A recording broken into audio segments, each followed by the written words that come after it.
Hey friends, Jessica Mason here with another episode of Sober Story. So today we are going to talk big picture. And I actually just set my phone down to take off my sweatshirt, but my camera app was already open and I was like, that's the perfect cover shot for overview. So there is a definite tyranny of the urgent when you are dealing with addiction and often in recovery. We often make, a mess of things. And this can be true of chronic illness, chronic pain, codependency. When things have you off center, off balance, things get messed up, things get jumbled, and we often self-sabotage, which is another addict behavior. So often in recovery, there's putting your life back together. And as I'm coming out of this really long period of chronic pain, I'm realizing that I'm doing the same restructuring that I did in early sobriety. And I was so caught up with this tyranny of the urgent that I was only, putting out the fire right in front of me. How can I solve what's happening today? I was only looking at my calendar a day at a time, what am I doing tomorrow? And so I sat down last night with a friend of mine who's going to kind of hold my hand through this.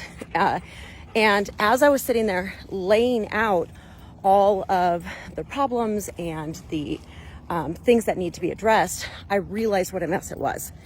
And it was quite a bit overwhelming to hear it all at once, because I was aware of each thing individually, but I had never looked at it as a whole. Morning. I kept rolling downhill.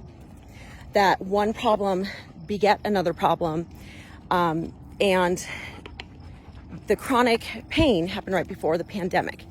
So already I had to shut my business down for a few months when I was really debilitated by it, and then we started getting up and running, and in quarantine. So looking at everything that has happened in my business, it just feels like a really representative sample of my life. That I was spread too thin. I had too many irons in the fire. I didn't have a plan. I didn't have action steps. I didn't have the support. I had emotional support. There were plenty of people who wanted to help, but I wasn't delegating in an effective way.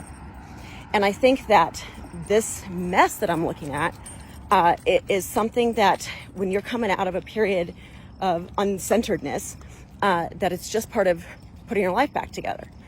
And I was looking at it like putting it back together, but the pieces weren't like puzzle pieces. It was like trying to assemble gravel into a statue. And so that's why I'm looking at it as a restructuring. I've often talked about the times that, things have burned down for me, that what came from it was something much better. That for me to build something better, first what I was doing had to be dismantled. And I've referenced my friend's quote that I also use, that built beauty from the ashes, building from the ashes. And that's why so many people really connect with the idea of the phoenix, So I would like to help give you a paradigm shift, help you change your narrative.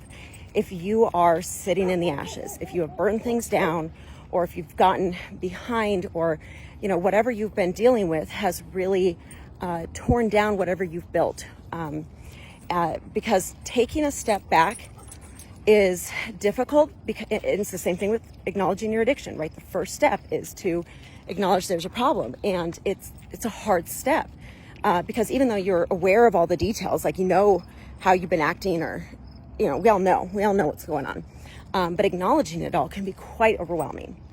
And I felt that if I stepped back and looked at it all, it would be so overwhelming that it would paralyze me. So I was just taking in these little bite-sized pieces.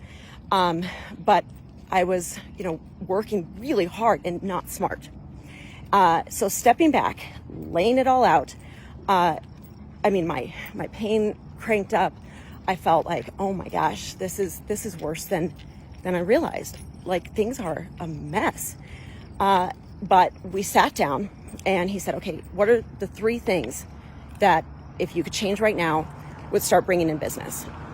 And I think it's the same thing for recovery from anything, because recovering from what what I've done to my business is also like what I've done to my interpersonal relationships, my relationship with myself, my coping mechanisms for sobriety. So we started with, okay, 3 things. What are 3 things I can do? And then as we started looking at the big picture, I've talked before about, like when you make your to-do list for the week, do the 3 Ds. What can you delete? What can you delegate? And what can you delay? What doesn't have to be done right now? What can someone else do? And what just doesn't need to be on there? So I did little things like, you know what, I have too many classes on my schedule right now. We don't have a big clientele, but I'm burning my energy. I'm using all my spoons on, 6, 7 classes a week with 1 and 2 people in it. So I cut some off my schedule. I moved them online so they're still available. And if people sign up, I'll teach from my home studio. I need staff. I need people to help. So I started thinking of anybody who could help me with the tasks at hand. I reached out to a bunch of people. 3 different people are going to be helping me. So that's going to help that. I need to get some instructors on board. So we came up with a plan for that. And by taking each piece individually and making definitive action steps, it no longer felt overwhelming. It no longer felt insurmountable. Because when you stand, I've said this before, God, I need to take my own advice.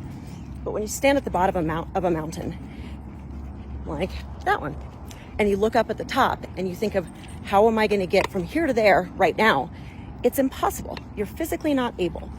But if you look down at the ground and say, okay, there's my next foothold, there's my next foothold, and you make a plan, you still have to keep the mountain in sight. You still have to know where you're going.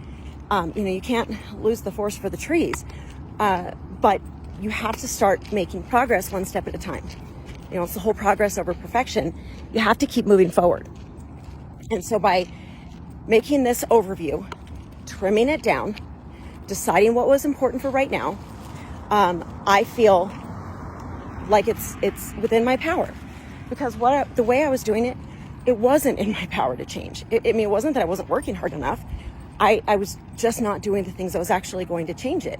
And instead I was burning myself out, feeling overwhelmed. So I was making negative progress. It just kept getting worse and worse. And recovery can be like that too. If you look at the rest of your life as, especially in new sobriety, being sober forever. I saw somebody post how angry they were at losing going out, that she never got to party again. I remember that feeling.